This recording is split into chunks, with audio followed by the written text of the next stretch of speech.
Ask the Dean, episode 14, I believe.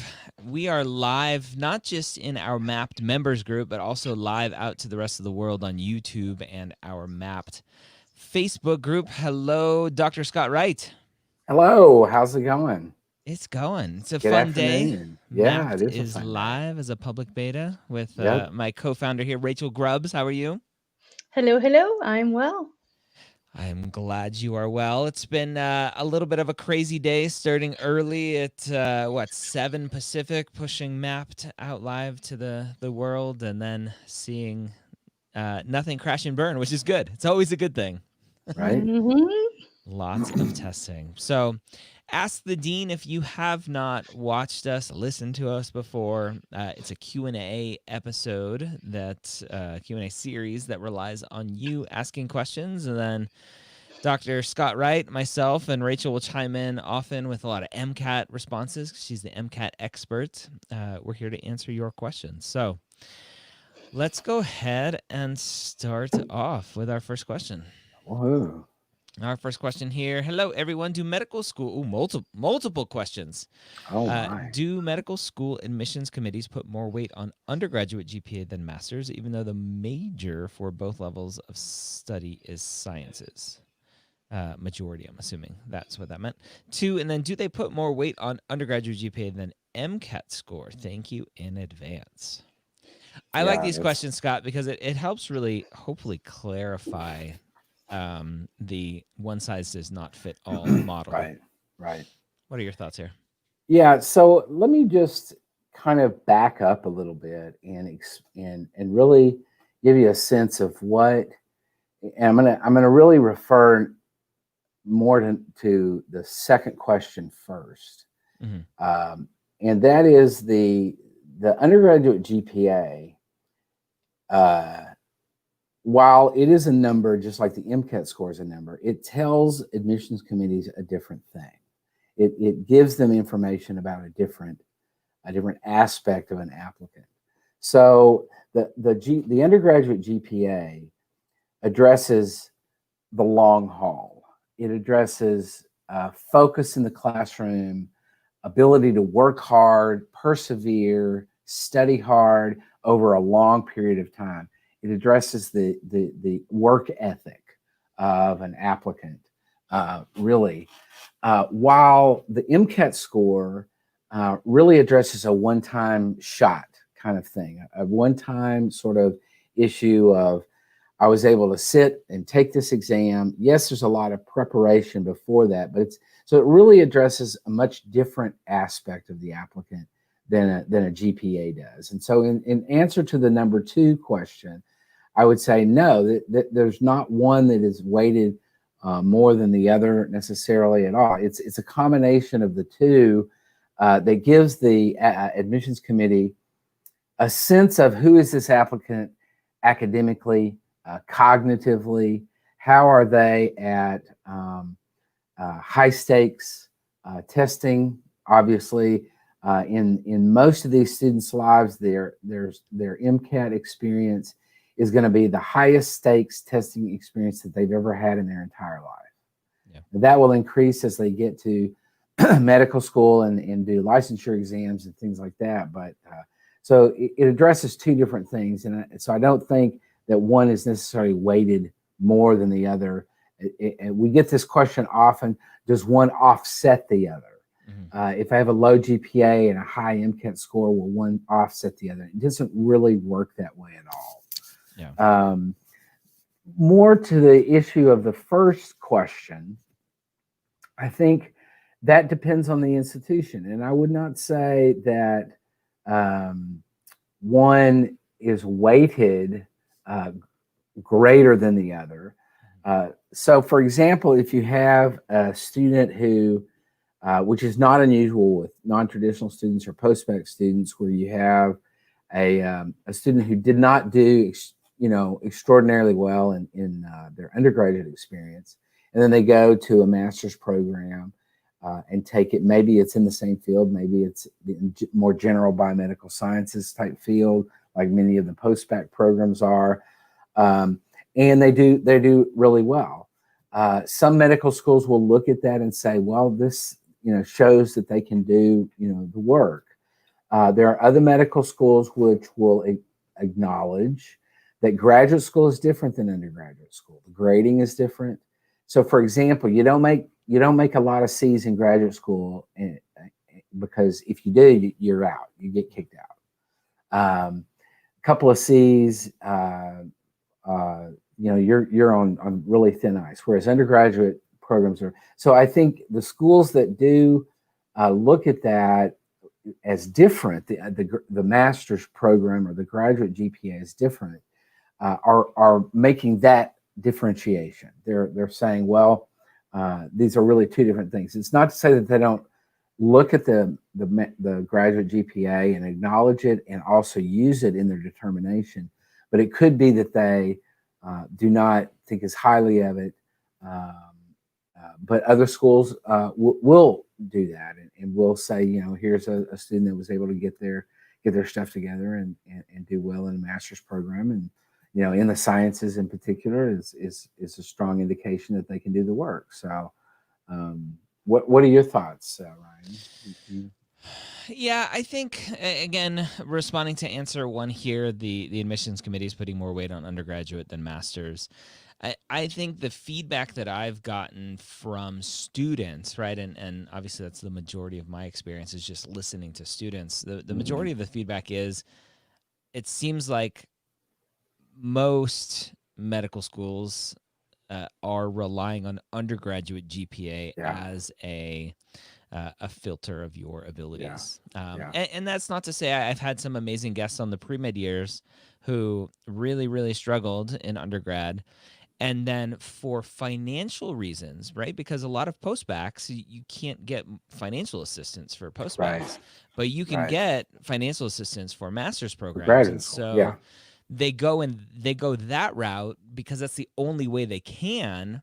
And they do great, and they get into medical school just fine, not a problem. So there's no one size fits all, unfortunately, right? Our jobs would be so much easier if it was just all black and white. Right. Or we might not have jobs if it was so black and white. And that's okay. Then everyone's getting into med school just like they want. I'll find something else to do. So that's a good one to start with. What else we got? All right, my friend Suzanne, from your experience and talks to admissions committees, do you think that schools will look less at MCAT scores since step 1 is now pass-fail, and don't know if there is still a correlation? That's interesting. I haven't really thought about that, right? Step 1, for those of you who don't know, step 1 is going to pass-fail in 2022, I believe. And so there's always been this very weak correlation, which I hate that word because correlation doesn't mean anything. There's an amazing website called like Spurious Correlations or something, where it's like the amount of cheese consumed in a year versus the amount of drownings in a hot tub. Like it's correlated. Like, don't eat cheese.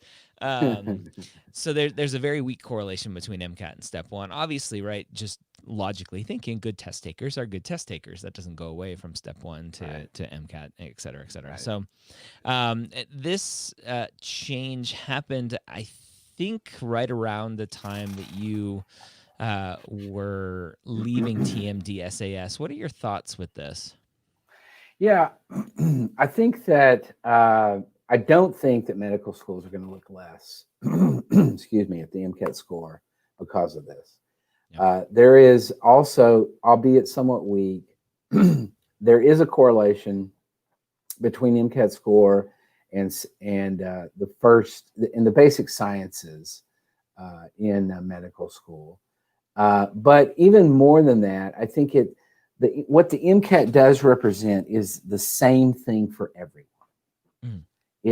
While GPA varies because of school they go to or major they are in, or the amount of time it takes them to get through their undergraduate experience, it varies so much. The MCAT score is the one thing that is common. And so I think that because of that, there's going to be a continued reliance on the MCAT to see that in the process. Now, what I would also say in the studies, in the correlation studies that have been completed with regard to the MCAT and how they perform in medical school, as well as the MCAT and how they do in step one, they are flawed studies in that they only include students who got into medical school. Mm. So if a student scored a 480 something on the MCAT and didn't get in, it may well correlate very highly to their ability to perform well in medical school, but we won't know that because they didn't get in. Yeah. So it's only using the sample of those students who actually got into medical school. And so I'd say that with just a little bit of reluctance to say that I don't think that the MCAT will change a lot in terms of how admissions committees view it because of step one changing. Yeah. Yeah. Because in medical school they use a lot of exams that are shelf exams. Yep. For and very similar to standardized testing. So there's a lot of different parts of the medical experience beyond step one that are still going to be very similar. Yeah. And may well correlate to some of these shelf exams in a certain in biochemistry, for example. Yeah. And just for reference for those listening who don't know what a shelf exam is, it's an exam that the medical schools buy from the MBME, right? I think it's MBME that they buy them from. Yeah, I think so. It's a standardized. It's almost like a mini step, like a pre-step exam that's standardized for each of the different subjects that you're studying in your clinical rotation. So, yeah, it's fun. Lots of tests. You become a professional test taker in college.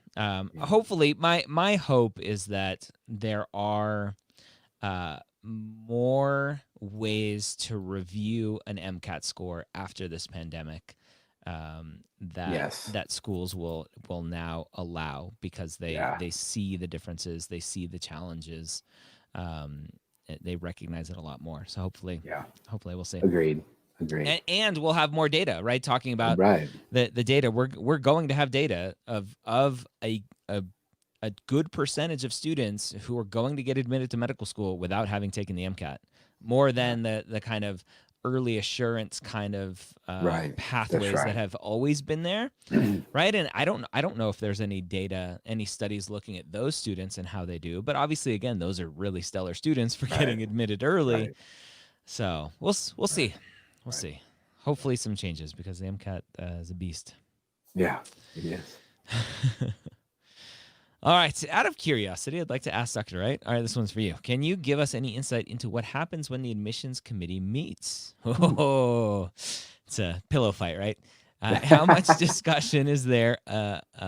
Is there another anyone applicant? I don't know what that means.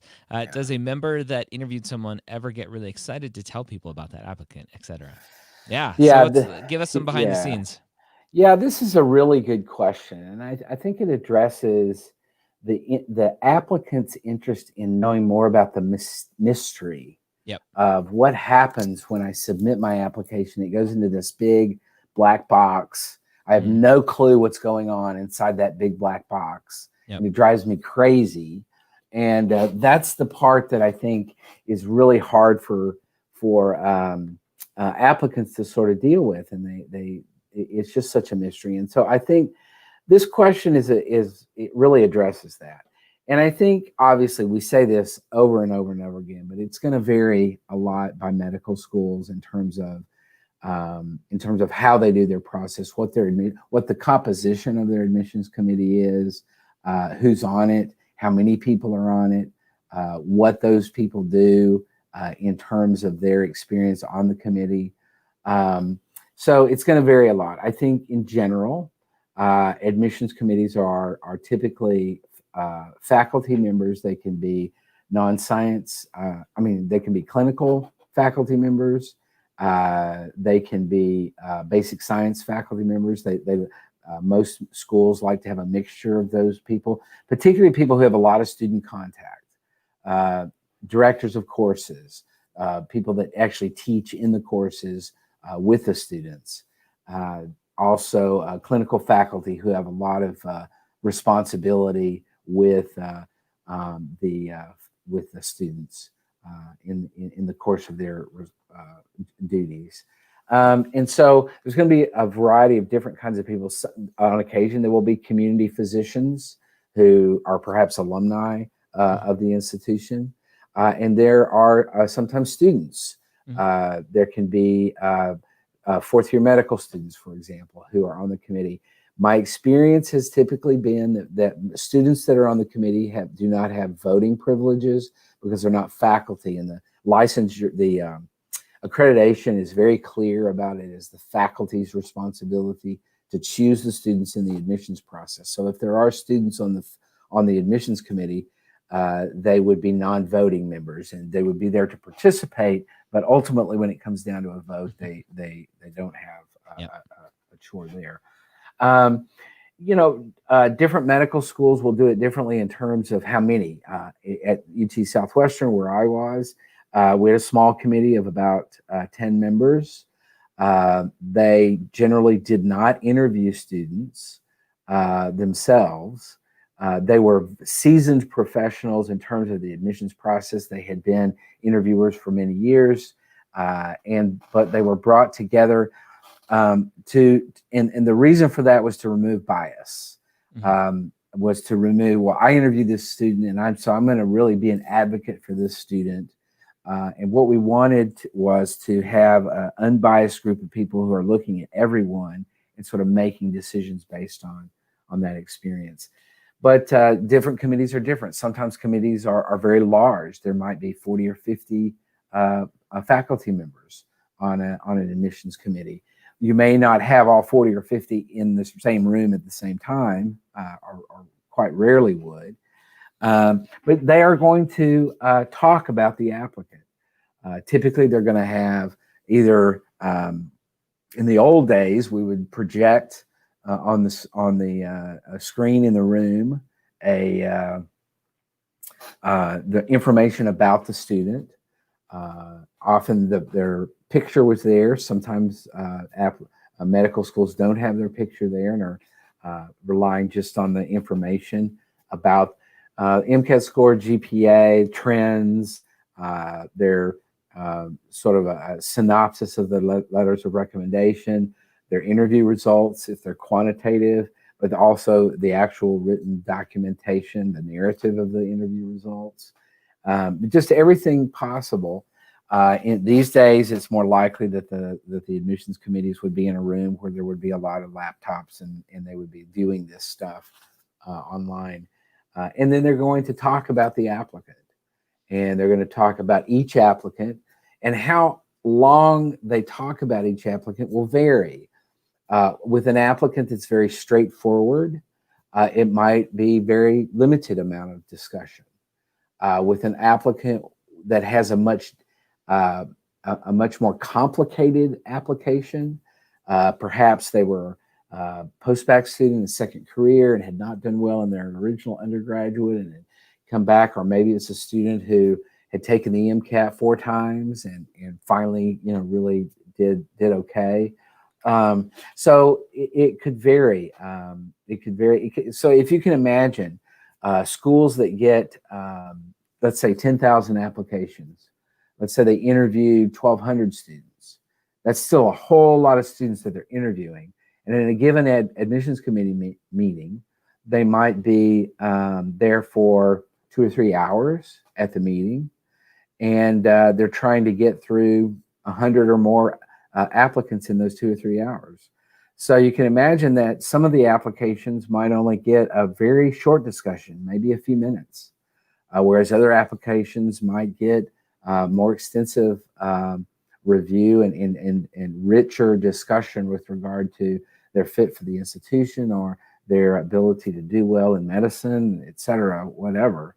And so it might be a more lengthy discussion, 10 minutes. My experience is that that it does vary pretty widely, depending on the applicant. So that gives you a little bit of a viewpoint about what happens in an admissions committee meeting, and it's a fascinating process. It's very enjoyable. But I can assure you, in my experience, both at my own institution as well as my extensive contact with deans of admissions from around the country, that the admissions committee members, in the largest way, are very much committed to what they're doing. They're committed to doing it the right way, the best way they can for the institution and for medicine in general.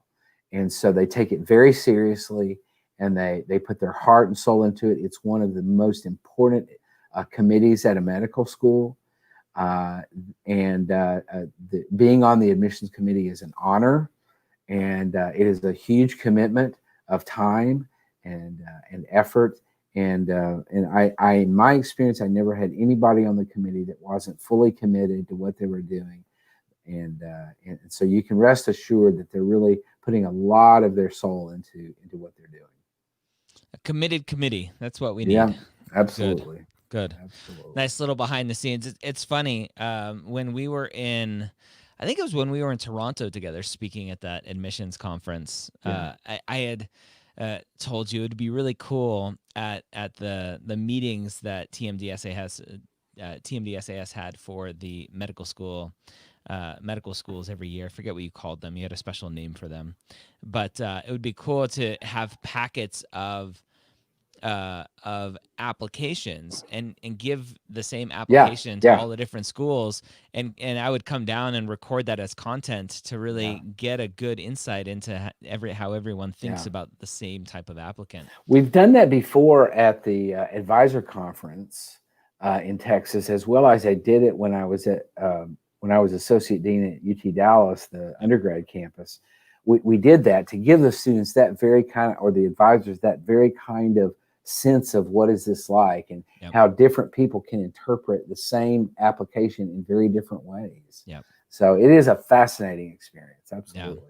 And I think what you just said, right? How different schools, different people, even different people at the same school, will interpret an application. And so that's where I always get into a sticking point when the feedback from some pre-health advisors is very black and white, and it's never black and white. No. And so it's always a struggle when I hear that feedback from students. But absolutely. all right, good discussion. Thank you for that behind the scenes look there. All right, what are some good ways to prepare for the MMI style of interview? Was the MMI around when you were at UT Southwestern? Yeah. No, it came later. There were schools that were doing something similar to that, but in terms of the actual MMI experience, which was developed in Canada and McGill, I think McMaster, and it came a little bit later in that sort of formal style. Yeah, thanks, McMaster. Same team that brought us the Casper test as well. Yep. Do you have any thoughts on the MMI? I think that practice is great with advisors or other students. And you can you can go to the internet and find lots of sample interview questions. And what these interview questions are typically in the MMI are, and just just to make sure our students understand, MMI stands for multiple mini interview.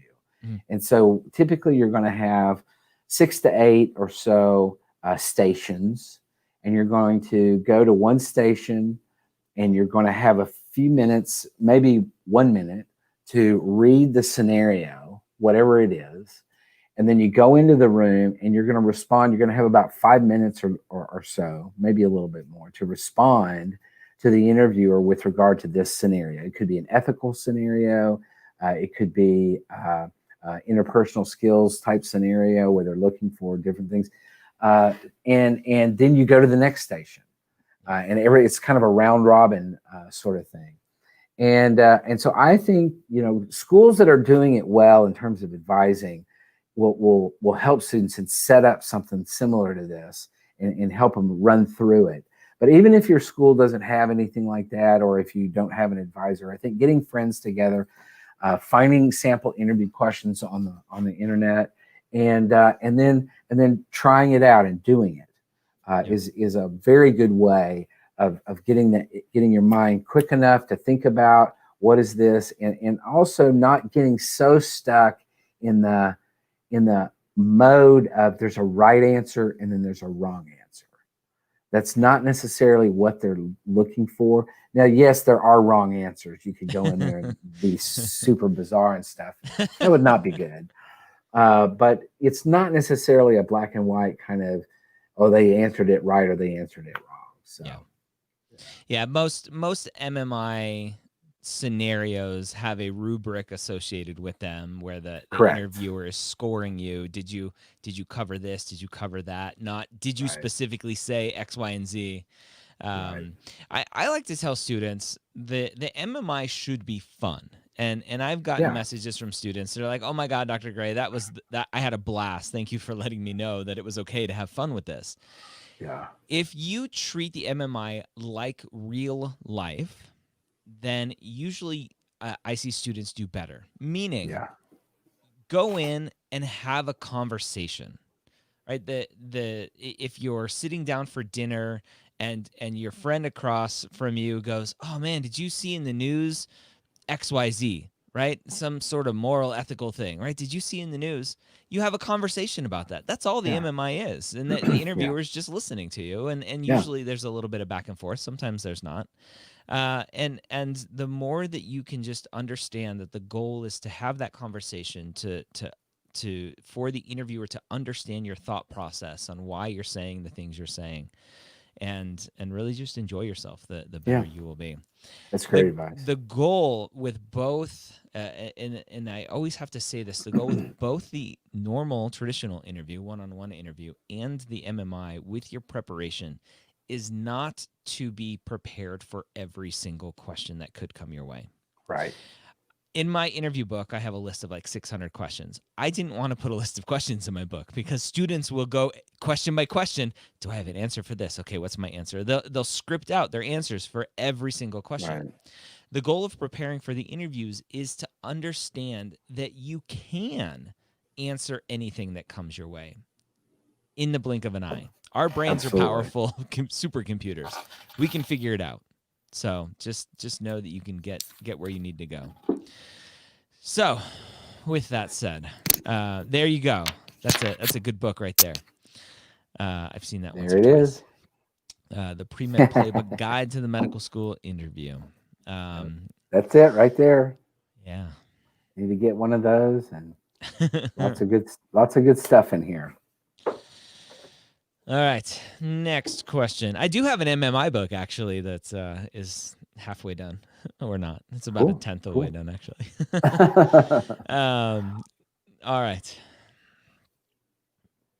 Next question. Rachel's scrolling for some good questions. All right.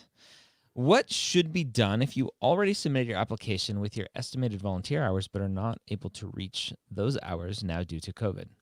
Mm-hmm. Well, I think everyone's in that same boat, right?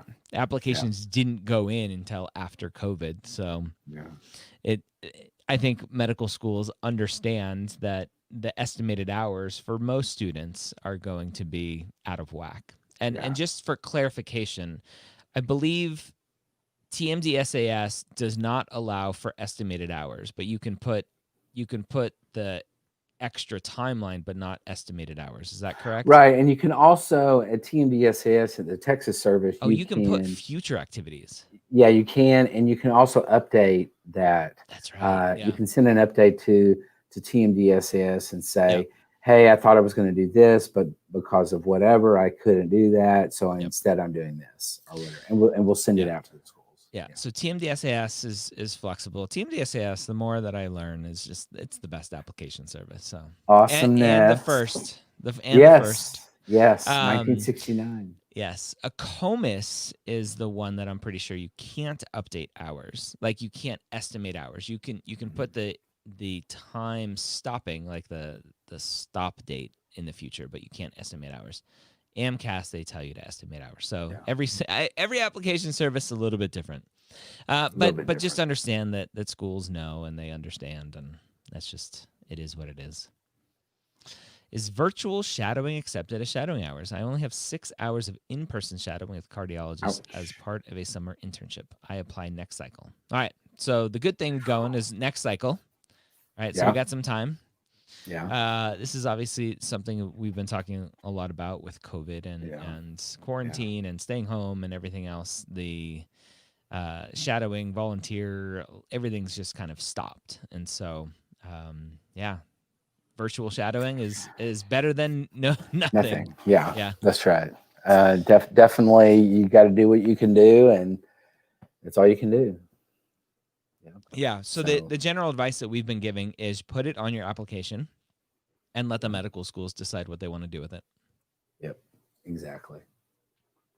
Because we're doing virtual everything right now. So yeah, that is true.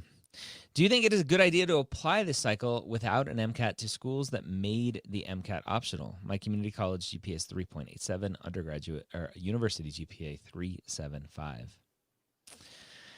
I've been getting this question a lot because more and more schools are jumping on the bandwagon. Unfortunately, it's still not a lot of schools, but more schools are jumping on the optional MCAT bandwagon. Well, so my feeling about this is that, I mean, all he said is MCAT is his GPA. Mm-hmm. So we don't really know anything about other things about the application. But it's just MCAT and GPA. That's all that matters, Scott, right? Yeah, no. So we don't know anything about, clinical activities or anything else. So if we just are focused on GPA here, then I would say, sure, why not? Why not apply? It's particularly to those schools that don't have MCAT as required, and see what happens. The only, in my experience, the only absolute in the admissions process to medical school is if you do not apply, you will not get in. Yep. So do you know my saying on that? I have my own saying for that. I said your chances of getting into medical school are 0 if you don't apply, and greater than 0 if you do apply. If you do apply, I mean, exactly. So answer this question, I would say, sure, why not? And then if you don't get in, you apply the next year with an MCAT score, and you're good to go. So I would say, why not? Yeah, my only caveat to that is it's August 24th right now. My assumption is the students that email me this question, I've gotten it probably a half a dozen, if not a dozen times already, is the students are very much in the rush to do something.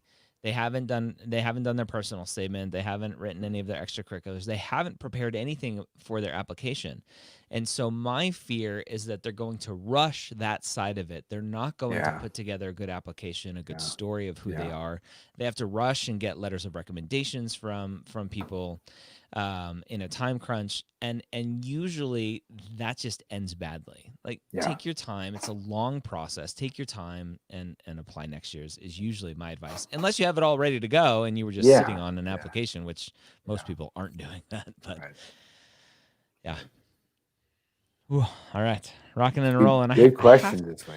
I have to ask. No, you don't have to. You decided to. How much luck? I love this question. How much luck is involved in the process? Why are there low stat applicants who get into better schools than higher stat applicants, assuming they all applied early?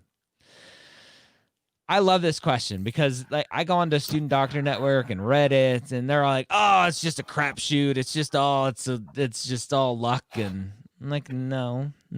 Some people chose to actually research the schools they applied to and potentially had relationships with the school because they reached out and asked for some help. And what are your thoughts here? Well, I also think this is a good question, and I think that it's not possible for me to say that luck has no part in the process. Correct. It does. Luck has a part in life in general, and whether you call it luck or whatever you want to call it, there is some level of and I'll give you a good example. either luck or bad luck. So I'll give you an example of a student who, has a wreck on their way to the interview. Mm-hmm. Well, that's pretty bad luck. Yep. So they miss their interview. Maybe they can get back into that school's interview cycle or not, depending on when in the cycle it is. Yep. So there is an element of luck in the process. It could depend on what interview you got. What did that interview have for breakfast? Do they feel right? Do they not feel right? So there's a lot of elements there that could you could call luck. To the second question though, why are there low stat applicants who get into better schools than higher stat applicants? And the premise of this question is stats. Yep. It's not all about the stats. Yep. It's all about that's exactly right. Stats are not the whole story. Yep. Stats are part of it, but there's a richness about applicants that comes with their application that is not about the numbers. And so if you, and that's why I always, I rarely think it's a good idea to compare, well, I know Johnny Smith and he got a, 508 on his MCAT score. That's all and student doctor. I had a 5. Yeah, that is all it is. And I had a 512. Well, why didn't I get in? And my MCAT's better than his MCAT, and he got in, and I didn't. Because that arrogance showed in your essays. Yes, I'm amazing, and you need to accept me because I'm amazing, and I'm amazing, and or I'm amazing. Or in the interview, in the interview, that comes across, that kind of thing. I've heard some good stories from admissions committee members and deans and directors of admissions about interviewees and just the arrogance that some of them have. Yeah, it's really amazing. Yeah, it is. it really is. Yeah, it's not just stats. So yes, like if you want to play the compare stats game, you can. None of it means anything though when you just look at stats. So it's hard. Yeah, the luck thing, obviously there is luck involved with who's reading your application, what kind of day they're having today. Did they are they going through something in their home life that's going to distract them from really connecting with your application, right? Yeah. But that's life. Like every single day we have that type of quote unquote luck that dictates our entire life. So you can't say this process has luck involved if you're going to ignore everything else in life too. Right. That's right. Exactly. I always think about the there's a good data or a good study on parole board hearings and the people who hear the parole board hearings and appeals. Like if it's earlier in the day, like the percentage of those who are released on parole is like astronomically higher than right before lunch, and it's incredible. Just like, why are we letting humans do this when we know we are terrible at judgment like this throughout the day? Yeah, and you do have to note that it is people looking at people. Yep. In whether it's the parole process or whether it's the admissions process to medical school, it's people trying to do the best they can, looking at other people and making decisions. So it is, you could totally write a computer program to do the admissions process. Yep. But you would have it would be interesting to see what kind of doctors you got out at the end of that process. Yep. In med school applications, quote, best does not mean, quote, best numbers. It's best across many aspects. Having a variety of people in the class benefits everyone. Absolutely. Yes. Absolutely. Great little saying there. That's, Rachel. Yeah. We can't hear you, Rachel. You're muted, Rachel. Unmute yourself. Sorry, I think, Ryan, you thought you were reading a question from someone, but we get asked. I started off thinking it was, and then I realized it wasn't. We get asked this stats-only question so often that I've started transcribing your answers. Yeah. So I just threw up a banner from an earlier quote that you guys gave. Yeah. That's what that was. Right. Man, I was like, man, that sounds very smart. Who said that? I know, right? Well, so I confused you guys, but what I was trying to do was underline the point that Scott was making, which is It's humans analyzing humans, which is both bad and sometimes good. Yep. In this way. Yeah. Yep. Yeah, Exactly. absolutely. Absolutely. Bueno. All right. Let's see what we've got next here. For someone who has extensive, 17,000 plus paid clinical hours, experience hours, how important is physician shadowing? For context, in those hours, I've worked with internal medicine docs and clinic docs. I like this question. My assumption is this is a nurse potentially. I get this question a lot from PA nurses. Or I'm a nurse. I work with physicians all day long. I don't need to shadow, right? And I said, contraire. Whatever the rest of that saying is. I always challenge that assumption that, I work in a clinical setting, therefore I don't have to shadow. And how I generally respond to that is, you see what you see when you're working next to the physician. You don't see what happens when that physician walks away and goes on with the rest of his or her day. You don't know what it's like when they go back to the physician room, call room, and they sit there for hours dictating their notes, talking to the insurance companies, talking to family members, dealing with everything else. You just see the patient care side of it at the bedside, typically. And so my response is always, you need some shadowing to see the rest of it, just to get an idea of the rest of it. Yeah. And I think too, I think here's an opportunity for the student in this case to broaden themselves in terms of the specialty. So if they do internal medicine, maybe they could shadow a surgeon, maybe they could shadow an ophthalmologist, maybe they could shadow a pediatrician, to broaden out that experience that they have with other types of doctors who can and therefore get a richer experience with what they're seeing and be able to translate that in an application. So I agree with you, Ryan. I think I wouldn't discount it at all, the value of the shadowing experience that an applicant like this might be able to have. Yeah. And luckily, with that exposure, hopefully getting shadowing is easy. Yeah. Oh, yeah, you would think. Absolutely. Absolutely. Yes. All right. Rockin' and a rollin'. Rebecca asks, what is the best way to develop a school list, aside from using information from the MSAR, which, if you don't know, is the Medical School Admissions Requirements application from the AAMC, and school website? Is there a good way to gauge whether you are a good fit for the school? And I will add, for our DO friends, they have the Choose DO Explorer, which is the DO version of the MSAR. Yeah. Building a school list. This is one of my favorite topics because I go way against the grain compared to what students normally do. But I want to hear your thoughts. Well, I think this is it's a little difficult because you really don't get a good feel for the institution, the school itself, from the MSAR or from their school website. You can find out, what they say their mission is, or you can find out what they emphasize in terms of what their numbers are. You can find out what, a variety of bits of information about a school from those two things. But I think that the best way to get to know a school is by visiting the school.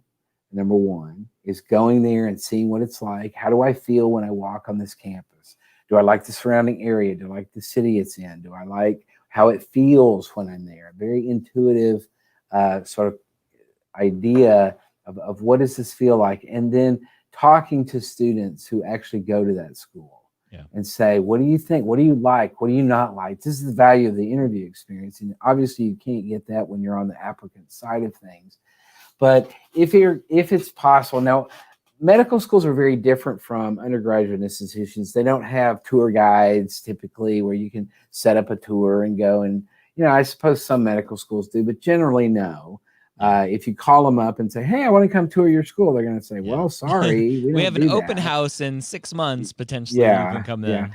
But I would say, if you're able to, just go there and just park and walk around, and go to the library, go to the anywhere that you're able to go, and you see somebody walking by, a young looking person walking by in a white coat, say, "Hey, are you a medical student? Can I ask you? I'm thinking of applying here. Can I ask you some questions about the school?" Yeah. And just see what it's like and see what they say. And I think that could be very valuable. Yeah, it's interesting. I've had an idea for a long time, but with the current life situation, with not even just COVID and the pandemic and everything, but just my wife being a physician and working, I've had this idea. I'm like, it'd be fun to just rent an RV and go on a road trip, bring maybe my cameraman and just go school to school and just go all out and do a video tour of the school and talk with students and just really get a good insight into each of the schools from a up close and personal perspective. It'd be a fun road trip for the future. Yeah, it would. Fun little YouTube series. So as you mentioned, right, what in this country we know as the summer before applying to college or whatever it is, the college tour that kids go on usually with their parents or some do.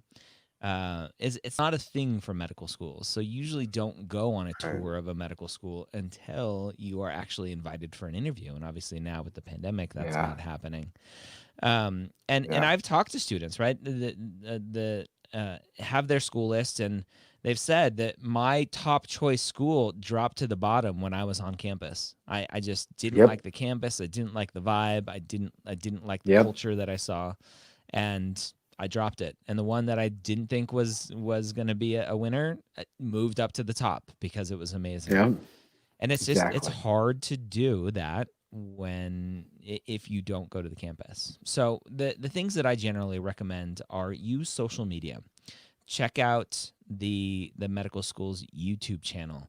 See if you can find, and a lot of times schools potentially have some sort of block on students talking about what school they go to. And so maybe it's not public where they go to. Maybe you can figure it out. On Instagram, you can do location searches. So search a location where there are medical schools and see if you can find medical students, PAs, PTs, other people who are part of that whole medical complex talking about that school and that institution.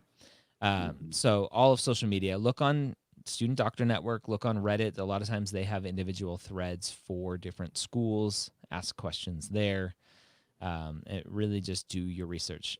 I don't like using MCAT and GPA to apply to schools. I want students to look at the fit and obviously culture and stuff like that. And so I give this example, and I don't know if I've told this example to you yet, Scott, but I give this example all the time, that our current culture of applying to medical school is based on MCAT and GPA. Students use the MSART. They filter based on their MCAT and GPA. They make their list based on that.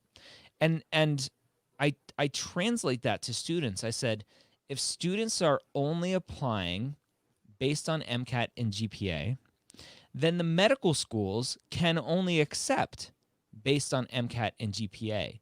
And so all that is doing is perpetuating the stats over and over and over and over again.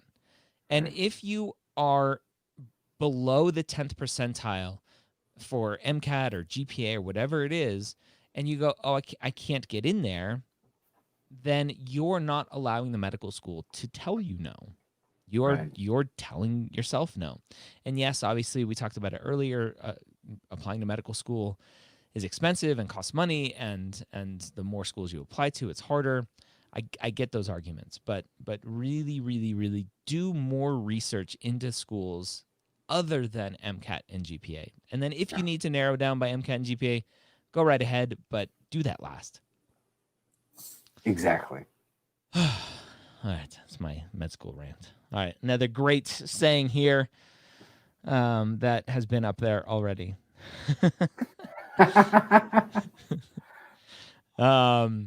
Katie asks, I know we have talked about how COVID has impacted the cycle, but what are your thoughts on how COVID will impact next year's cycle, specifically from a clinical shadowing research hours perspective? I think COVID's going to be in the discussion for 3, 4, 5, 6 years until all of Yeah. the current students who are trying to get shadowing clinical experience, taking online classes, pass-fail classes, until they get through the application cycle. Yep. It is what it is. So Yeah, I agree with that. I think particularly next cycle, depending on how, what happens with COVID. I mean, we may still be sitting in the same place we are now. No, please no. I know. I'm the same way, but with the depending on kind of how things play out with the vaccine or whatever, it's a big question mark. But I think you're right. Fauci. Yeah, please. Yeah. It'll be a while. So that's fine. Again, schools understand they're going through the same thing. Right? We're seeing colleges, as we're recording this, colleges are starting up again. I'm seeing pictures of rushing at sororities and fraternities, and they're just partying like nothing's happening. I'm like, oh my God, please. It's insane. It's please, insane. No. Yeah. So, anyway. Good. All right. More questions? We got some more? I can go over a little bit too if we want to go over a little bit. If we got more questions. Rachel's going to come on. All righty, rocking and a rolling. Yeah. Cedric asks, I'm a low GPA student for both my undergrad and graduate school degrees. I know, shame on me. I have 0 clinical hours and no shadowing. I was planning to apply next cycle to MD PhD programs, but I feel hesitant about where I stand now versus if I wait for the 2023 cycle. What do you recommend I do? Thanks. Wow.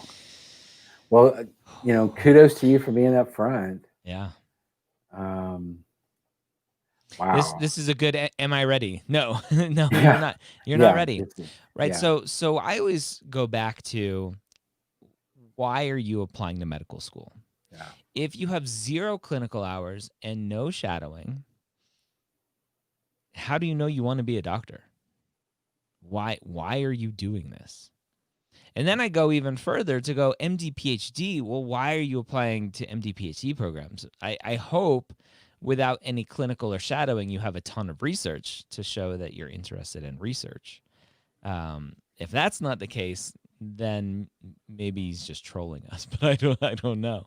But we get a lot of students like this who are more aspirational than informed about the whole process and what it takes to get in. And these are the students that I really love to like grab them by the shoulders, put earbuds in and say, listen to the Premed Years and come back and talk to me, and really inform them about the process and everything they need to do. The low stats, the low GPA for undergrad and graduate schools, that doesn't bother me as much because we can always fix that with more classes, unfortunately, right? With money and more classes. Right. Obviously graduate and undergraduate, it's like, well, why didn't you fix it the first time or the second time, right? With graduate school. So what are you thinking? No, I completely agree with you. This whole package bothers me in general. I think that you're right in terms of graduate school, low GPA in both undergrad and graduate school. I question, yes, it's fixable, but the vibe I get from I know, shame on me, it seems a little casual. Yeah. Like instead of what is really going on here, this, there needs to be a good deal of self-assessment going on here. Why am I not doing well in school? And what does that mean about my abilities? What does that mean about my study habits? What does that mean about my time management skills, et cetera, et cetera, et cetera? The fact that you're somewhat aspirational, or I guess you have been for some time, and yet you have, as you said, Ryan, zero. I mean, the word zero is actually written there. Zero clinical hours and no shadowing. So this whole thing kind of bothers me a lot. I agree with you. I think this is a very problematic, and I do not recommend that. You need to seek out some hefty advising. through your institution or through us, or somebody needs to really sit down with you and really examine even before that, I think self-reflection. Yeah, definitely. I always go to, well, why haven't you? Are you saying this because mom and dad are behind you wanting you to be a doctor, and you're resisting, and so you're saying, oh, I think I'm going to apply, but you have zero activities that show you want to do this? So I think the student needs to, and any student in this situation, every student needs to self-reflect, but this student specifically needs a lot of self-reflection on if this is truly what they want, and find out why they haven't spent any time doing the things to show that this is what they want. Yeah. I agree. I want to chime in on this one because sometimes I feel like after these brilliant, amazing, and highly experienced guys talk, it's like there's so much unsaid because of the context of their experience. We will never tell anyone, no, you can't be a doctor. Correct. We will have tough love, honest conversations with you about how long it might take. And I definitely also agree that self-reflection is part of that. So I just want to say to this person who asked, or to anyone else who's listening, who's going, well, wow, they're really making a big deal out of clinical and shadowing. And honestly, I didn't know it was a big deal. That's what we're trying to enlighten you to. Yeah. A lot of people do it last, and we think you should be doing it very early. So if there is a person starting freshman year right now as a pre-med, maybe your first semester you don't, right? Because college is really different than high school. So maybe for this first semester, you're focusing on great grades. But as soon as you get those college study skills down by second semester, we think you should be doing clinical and shadowing, not to prove to the med schools that you're a good applicant, but to prove to yourself that you really are interested in patient care. Because it's one thing to dream about being a doctor. It's one thing to love taking care of your grandma. It is another thing to change the bedpan for someone you never met.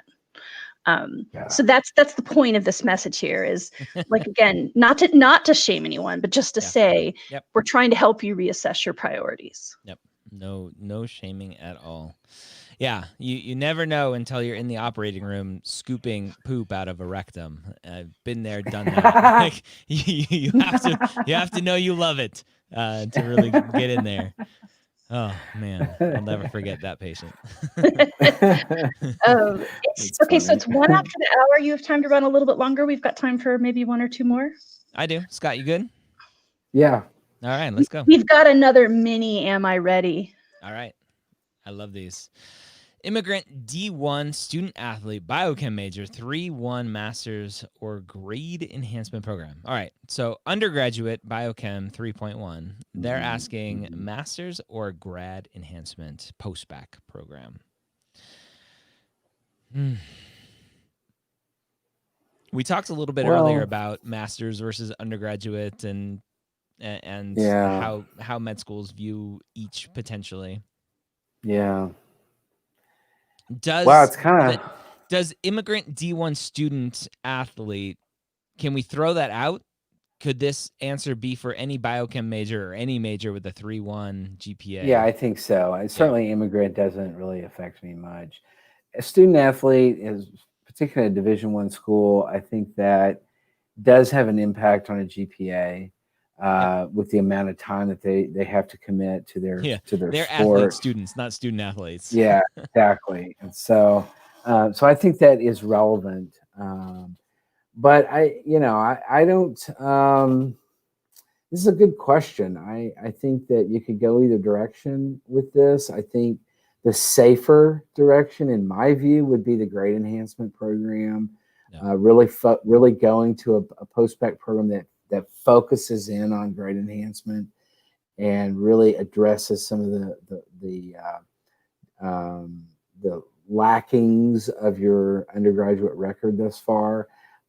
Might be the best way to go, but as Ryan pointed out earlier, sometimes there are financial issues with regard to that, which may push you more toward a master's program.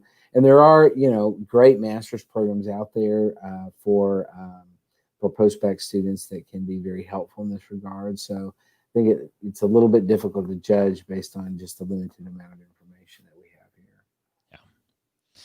Yeah, I typically encourage undergraduate post-bac programs versus a master's. Yeah. Same here. So Same here. that's generally. All right. Yep. Let's do one more.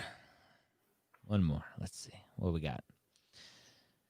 How many shadowing hours is enough? All right, let's finish with a good one. How many shadowing hours is enough if you have a lot of clinical experience? I like this question because it kind of gets to the heart of this pre-med culture of checking off a box, right? Yeah. Of if I have quote unquote enough, then I can stop. And my general advice, and I think yours is the same, Scott, is that there is no number to target. It's That's right. As an applicant as a whole, you are being judged as a whole with everything that you are doing, seeing how you are spending your time, period. Yeah. Yeah. No, I totally agree with that. I think it's really an issue here of enough doesn't even fit within the context of, in my view, what this is all about. Mm-hmm. The word enough, it doesn't translate. And so I think what you're looking at, I think you need to do some shadowing hours outside of the clinical experiences you have. And it's really about how you talk about these shadowing hours. I've seen students who have limited shadowing hours and limited clinical experiences, but who talk about it in such a way that it's so clear that they got it, that their ability to reflect and really see the meaning of what they were doing and seeing was incredible. And they did well in the process of getting into medical school. I've also seen students who had tons of hours and all they could talk about was what they did. There was no sort of higher level thought process going on there. Yeah. So, yeah. Tell me about your shadowing. 300 hours. No, tell me about your shadowing. 300 hours. Right? It's like the capturing a soldier. All they say, name, rank, and serial number. Name and social security. Right? Right. Yeah. How many hours? Yeah. That's right. That's right. I wanted to write a little crib note to be like, somewhere in this answer, Dr. Scott's going to say, it's not the what, it's the so what. Yeah, there you go. I almost said it actually, but I basically said it without saying those words. So. Yeah. That needs to be a shirt. Yeah, right. It's and also a standing banner that I can throw up anytime I know. That's right. Yes. That's right. So I popped on because I think we're coming to the end here, and it is time for a giveaway. Oh, I forgot about our giveaway. You should have mentioned that at the beginning again. I did. Well, I did on chat. Okay. Yeah. Okay. Right. So for you brave souls who stayed all 67 minutes, we've been doing these. Like, we'll do the Instagram giveaway we're doing on like with an official randomizer, but for these we're just doing guess a number. So I think Scott or Ryan, it's your turn to think of the number. Scott, go ahead. So number between what and what? 1 and 500. Holy cow! Really? No, that's too big. There's only 36 attendees. Let's say 1 in 100. 1 in 100. The first person to guess the number. Yeah. Okay, I've got it. Enter once. The number. I've got the number in my head. So now, are you staring at the chat, or else tell me in private chat what it is? Now I'm staring at the chat. Okay, so between 1 and 100, guys, start guessing the numbers. And what are they winning? They're winning 1 session with Dr. Scott Wright, Premed Advising. Nice. Yeah. Yes, and the number that it is how many seconds the session is.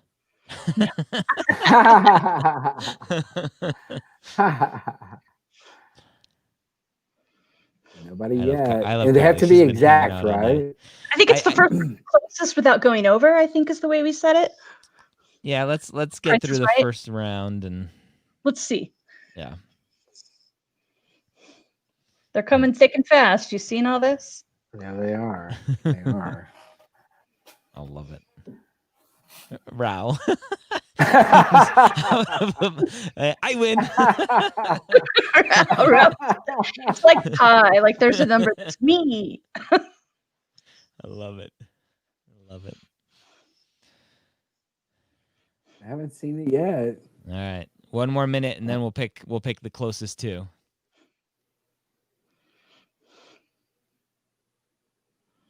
Ding, ding, ding, ding, ding, ding. We have a winner. Michael Nicholas won. The number was 77. Nice. All right. So, Michael Nicholas, I see you're there on YouTube, which means I don't have a way to message you. Just email info@mapped. Yeah, so please email info@mapped. And if you can, do that pretty quickly so I don't lose track of you. info@mapped.com. And we'll get you set up to schedule your single session with Dr. Scott. Nice. You guys, Yeah. stop guessing. It's over. Awesomeness. And so Awesomeness. just a reminder, right? We're part of the MAP team. Mapped is now live. You can go actually sign up and get a free 2-week trial and get immediate access to Mapped. What you see when you go log in is just the foundation of everything that is going to be built on top of. We have tons of plans, huge aspirations for what this will become. This is not.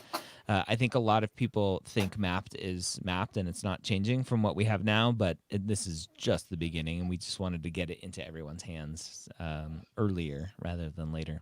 Mm-hmm. So with that said, go check out mapped.com. Woohoo. Dr. Scott Wright, thank you for another amazing Ask the Dean. Rachel Grubbs. Thank you, sir. We need to give you an honorary doctorate so we can call you Dr. Rachel Grubbs. Can we work on that? Yeah, it might take a few years, but no, honorary. I just honorary. Okay. bequeath it to you now. Gotcha. All right. Well, thank you, everyone. Good to Just see a you guys, reminder, we're going to absolutely. be on Instagram in about an hour, doing Instagram Live, Dr. Wright and myself talking about common pre-med mistakes. So some more opportunity for some questions over there. And one more giveaway. You guys will have to do that without me. And one more giveaway. I'll be there in the background. All right. Awesomeness. Awesomeness. Thank you all. Good night, All everyone. right. Adios.